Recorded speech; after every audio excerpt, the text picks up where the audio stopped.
নমস্কাৰ আজিৰ এই ভিডিঅ'টোত আপোনালোকৰ বাবে লৈ আহিছো কেইটামান খুব মোস্ট ইম্পৰ্টেন্ট পইণ্ট হয় যেনে ইন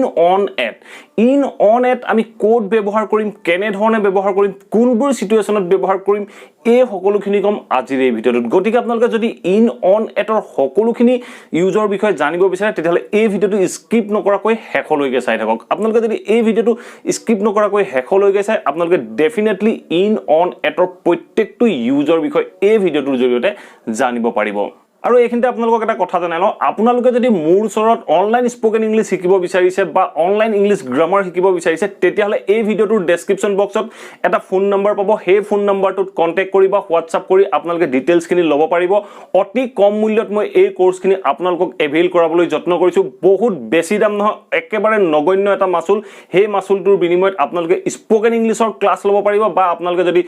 ইংলিছ গ্ৰামাৰৰ ক্লাছ ল'ব বিচাৰে তেনে ক্ষেত্ৰত আপোনালোকে ইংলিছ গ্ৰামাৰৰ ক্লাছো এই অতি কম এটা এমাউন্টৰ ভিতৰত আপোনালোকে এভেইল কৰিব পাৰিব সো আহক এটা ভিডিঅটো আৰম্ভ কৰো প্ৰথমে চাও আমি ইন কেনেকুৱা ক্ষেত্ৰত ব্যৱহাৰ কৰো ইন আমি ব্যৱহাৰ কৰো টাইম বুজাবৰ বাবে আমি কোনো এটা টাইম বুজাবৰ বাবে ইন ব্যৱহাৰ কৰিব পাৰো আপোনালোকে ভিডিঅটো শেষলৈকে চাব যদি ভিডিঅটো শেষলৈকে চাই ভিডিঅটো শেষৰ ফাললৈ মই এনেকুৱা এটা ট্ৰিক দিম যিটো ট্ৰিকৰ জৰিয়তে আপোনালোকে অতি সহজে ইন অন এট কেনে ধৰণে ব্যৱহাৰ কৰে তাৰ বিষয়ে জানিব পাৰিব এতিয়া প্ৰথম কথা হল আমি টাইমৰ কাৰণে ইন ব্যৱহাৰ কৰো সো ফাৰ্স্ট পইণ্ট চাওক আপোনালোকে ইয়াত লিখা আছে ইয়াৰৰ লগত আমি ইন ব্যৱহাৰ কৰো যেনে আমি ক'ব পাৰো যে in 1947 in 1947 ত কি হৈছিল India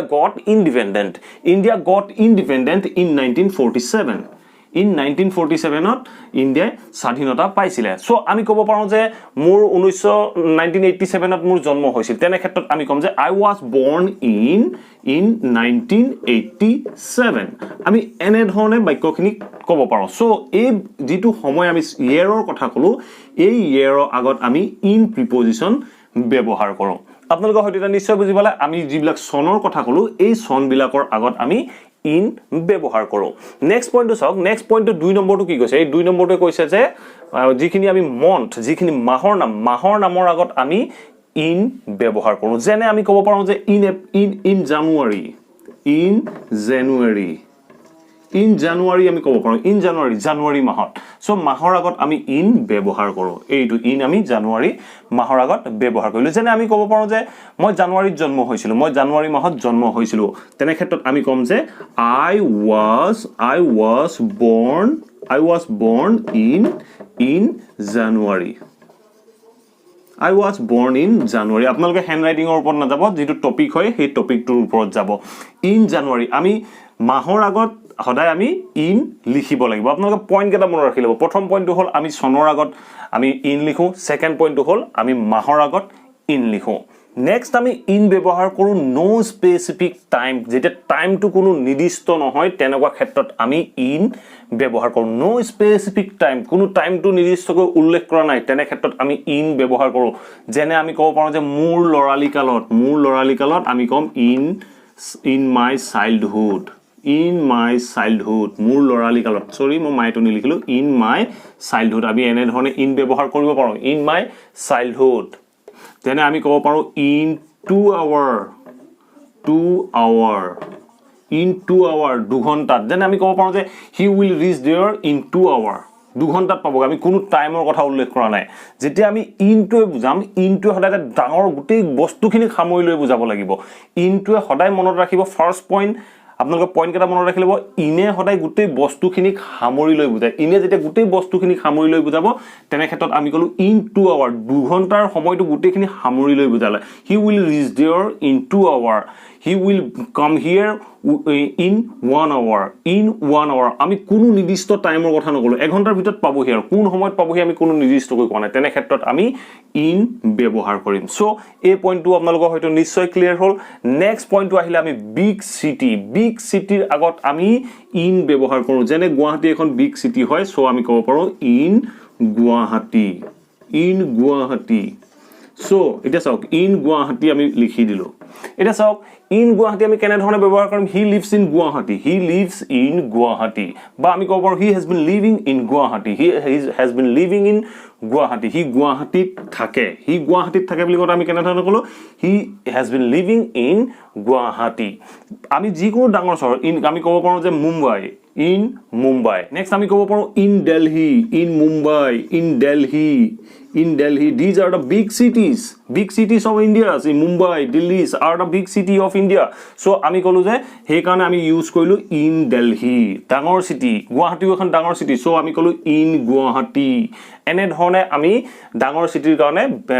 in ব্যৱহাৰ কৰোঁ ডাঙৰ চিটিৰ আগত সদায় আমি in ব্যৱহাৰ কৰিম নেক্সট পইণ্টটো চাওক লাষ্ট পইণ্টটো ইনৰ লাষ্ট পইণ্টটো হ'ল আপোনাৰ ইনসাইড যেতিয়া ভিতৰত থকা বুজাব কোনো এটা বস্তু যেতিয়া ভিতৰত থকা বুজাব সাৰাউণ্ড চাৰিবেৰৰ আৱৰা বস্তুৰ মাজত থকা বুজাব তেনে ক্ষেত্ৰত আমি ইন ব্যৱহাৰ কৰিম যেনে আমি ক'ব পাৰোঁ যে he is in room he ৰুমত আছে in bottle there is little water in the bottle আমি বটলৰ আগত in ইউজ কৰিলো তাৰ আগত da ইউজ কৰিলো সো চাওক আমি কলো যে there is little water in the bottle আমি কলো যে there is little water in the bottle বটলটোৰ ভিতৰত অলপহে পানী আছে he is in room হি ৰুমৰ ভিতৰত আছে এনে ধৰণৰ বাক্য ক'বলৈ যাওঁতে যেতিয়া আমি ভিতৰত আছে বুলি কম চাৰি বেৰৰ আবৰা কোনো বস্তুৰ ভিতৰত আছে বুলি কম তেনে ক্ষেত্ৰটো আমি ইন ব্যৱহাৰ কৰোঁ গতিকে আপোনালোকে এতিয়া হয়তো নিশ্চয় বুজি পালে যে ইন আমি কেনেকুৱা কাৰণত ব্যৱহাৰ কৰোঁ কোনবোৰ ৱৰ্ডৰ লগত আমি ইন ব্যৱহাৰ কৰোঁ তাৰ বিষয়ে নিশ্চয় জানিব পাৰিলে এতিয়া আমি চাই লওঁ অন আমি কেনে ধৰণে ব্যৱহাৰ কৰিম আমি অন প্ৰথমতে ব্যৱহাৰ কৰোঁ ডেৰ নামৰ আগত ডে নাম যেনে আমি ক'ব পাৰোঁ অন মনডে সোমবাৰৰ দিনা অন মনডে আমি সোমবাৰৰ দিনা সোমবাৰৰ ঠাইত আমি সানডেও কৰিব পাৰোঁ আপোনালোকৰ যেনে ধৰণে মন যায় যেনে ধৰণে প্ৰয়োজন হয় তেনে ধৰণে আপোনালোকে ব্যৱহাৰ কৰিব I will go there on Monday মই তালৈ সোমবাৰে যাম বা আমি ক'ব পাৰোঁ she will go there on Sunday দেওবাৰৰ দিনা তাই তালৈ যাব এনে ধৰণে আমি 12ৰ আগত অন লিখিব লাগিব নেক্সট আহিলে আমাৰ ডেট আমি যেতিয়া কোনো এটা ডেট পাৰ্টিকুলাৰ ডেটৰ কথা উল্লেখ কৰিম তেনে ক্ষেত্ৰত আমি অন প্ৰিপজিশন লিখিব লাগিব যেনে আমি ক'ব পাৰোঁ on 1st August so এই বাক্যটো চাওক on 1st August আমি তাৰিখৰ আগত on প্ৰিপজিশনটো লিখি দিলো আমি বাক্যটা ক'ব পাৰোঁ যে I was born on 1st August মই 1st আগষ্টৰ দিনা মোৰ জন্ম হৈছিল এনেকুৱা ক্ষেত্ৰত আমি অন প্ৰিপজিশন ব্যৱহাৰ কৰিব লাগিব আমি ডেট আৰু ডেৰ নামৰ আগত অন প্ৰিপজিশন লিখিব লাগিব নেক্সট ৰিজনটো হ'ল যেতিয়া আমি কোনো এটা বস্তুৰ ওপৰত আছে বুলি কওঁ কোনো এটা বস্তু যেনে আমি টেবুল এখনৰ ভিতৰত কলম এটা আছে ওপৰত কলম এটা আছে টেবুলখনৰ ওপৰত কিতাপখন আছে তেনেকুৱা ক্ষেত্ৰত আমি বাক্যবোৰত টেবুলৰ আগত অন ক'ব লাগিব সো তাৰ এক্সাম্পল হিচাপে আমি ক'ব পাৰোঁ যে মই কলমটো টেবুলত থৈছিলো তেনে ধৰণৰ আমি বাক্য ক'ব পাৰোঁ সো তেনে ক্ষেত্ৰত আমি ক'ম যে the pen was kept on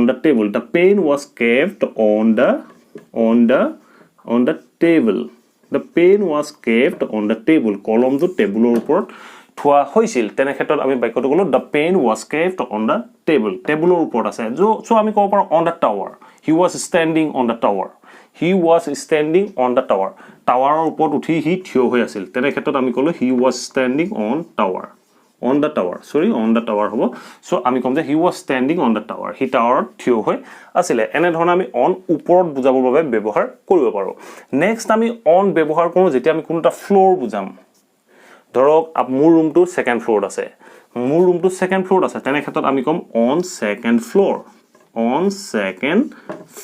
my room is on second floor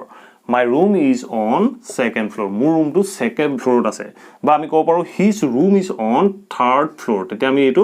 সেকেন্ডটো আমি থাৰ্ড কৰিম তেতিয়া আমি ক'ম যে his room is on third floor তাৰ ৰুমটো থাৰ্ড ফ্লোৰত আছে আমি ফ্লোৰ বুজাবৰ বাবে আমি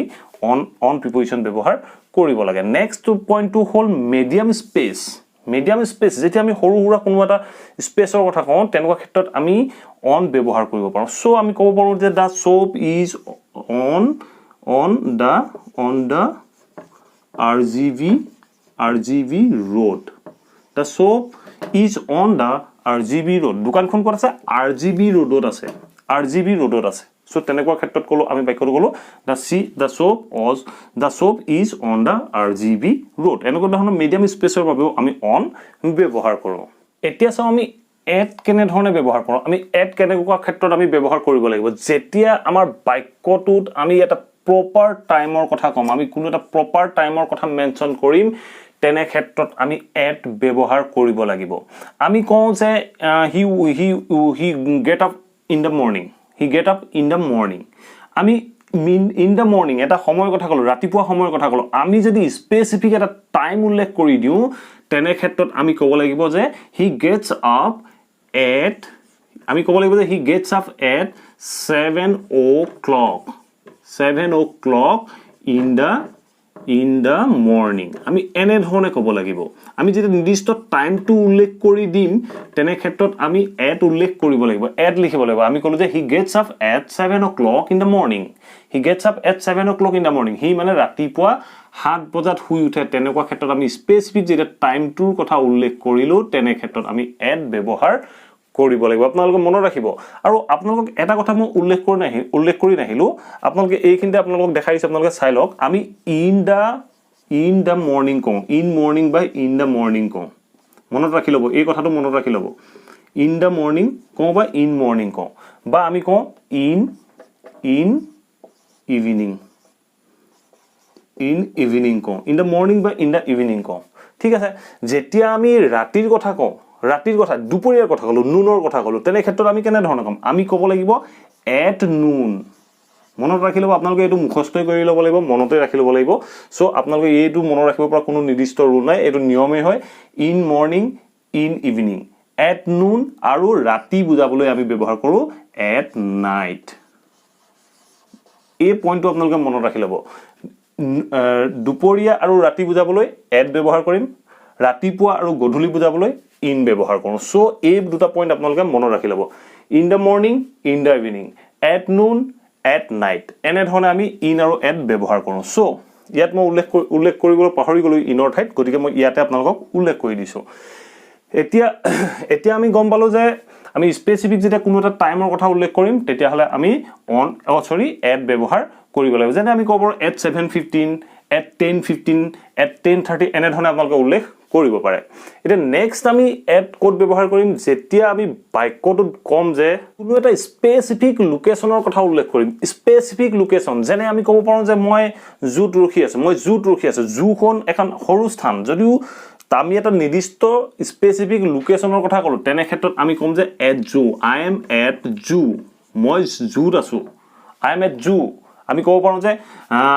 I had my dinner last night I had my dinner at Taj হোটেলত কৰিলো মই Taj 5-star হোটেলত মই ডিনাৰ কৰিলো তেনে ক্ষেত্ৰত আমি কম I had my dinner at Taj মই মোৰ ডিনাৰ Taj হোটেলত কৰিছিলো এনে ধৰণে আমি স্পেসিফিক যেতিয়া কোনো এটা নিৰ্দিষ্ট প্লেসৰ কথা আমি লোকেশনৰ কথা উল্লেখ কৰিম স্পেসিফিক কৰি দিম তেনে ক্ষেত্ৰত আমি at ব্যৱহাৰ কৰিব লাগিব এটা চাও নেক্সট পইণ্ট আমি কেতিয়া at ব্যৱহাৰ কৰো যেতিয়া আমি কোনো এখন স্মল সিটি সৰু ঠাইৰ কথা কওঁ তেনেকুৱা ক্ষেত্ৰত আমি সৰি তাৰ আগত ফেষ্টিভেল আছিল ওকে সো ফেষ্টিভেলৰ আগত আমি at ব্যৱহাৰ কৰো যেনে at বিহু বুলি আমি ক'ব লাগিব in বিহু নহয় at Bihu she will come at Bihu বা আমি ক'ব পাৰো যে I will go to home at Bihu তেনেকুৱা ক্ষেত্ৰত আমি at ব্যৱহাৰ কৰিলো এটা সক আমি ক'ব পাৰো যে she will come back to home at Diwali আমি ক'ব পাৰো তাই দেৱালীত ঘৰলৈ উভতি আহিব she will come back to home at Diwali আমি এনে ধৰণে at ব্যৱহাৰ কৰিম যিকোনো ফেষ্টিভেলৰ নামৰ আগত The next আহিলে small area বা small city আপুনি মই city বুলি small place যিকোনো সৰু ঠাই নামৰ আগত আপোনালোকে at ব্যৱহাৰ কৰিব লাগিব আমি কৈছো অলপ আগত ইনৰ ভিডিওটোত কৈছিলো যে he lives in Delhi he lives in Mumbai এনে ধৰণে কৈছিলো আমি এটা নিৰ্দিষ্ট সৰু ঠাইৰ নাম কলো যেনে আমি ক'ব পাৰো যে মোৰ লখিমপুৰ ডিস্ট্ৰিক্টৰ নাৰায়ণপুৰ এটা সৰু এৰিয়া সো আমি ক'ব পাৰো যে I live at Narayanpur I live at Narayanpur আমি এনে ধৰণে ক'ব I live at Narayanpur মই নাৰায়ণপুৰত থাকো I live at Narayanpur যিকোনো সৰু ঠাইৰ নামৰ আগত আপোনালোকে at preposition ব্যৱহাৰ কৰিব লাগিব এনে ধৰণে আমি in on at ব্যৱহাৰ কৰিব লাগিব বিভিন্ন বাক্যৰ ক্ষেত্ৰত গতিকে আশা কৰো আপোনালোকে এই ভিডিওটোৰ পৰা নিশ্চয় বুজিব পাৰিলে আমি in on at কেনে ধৰণে কোনবোৰ বাক্যত ব্যৱহাৰ কৰোঁ বা কোনবোৰ সিচুৱেচনত আমি in ব্যৱহাৰ কৰিম কোনবোৰ সিচুৱেচনত on ব্যৱহাৰ কৰিম বা কোনবোৰ সিচুৱেচনত আমি at ব্যৱহাৰ কৰিম তাৰ বিষয়ে জানিব পাৰিলে যদি এই ভিডিওটো ভাল পালে প্লিজ ভিডিওটো লাইক কৰিব শেয়াৰ কৰিব আৰু কমেন্ট কৰি মোক জনাব আপোনালোকে এনে ধৰণৰ আৰু কিবা টপিকৰ ওপৰত আপোনালোকক ভিডিও প্ৰয়োজন হৈছে নেকি আৰু যদি চেনেলটো এতিয়াও সাবস্ক্ৰাইব কৰা নাই প্লিজ সাবস্ক্ৰাইব কৰি লও অল নটিফিকেশন অন কৰি লব থ্যাংক ইউ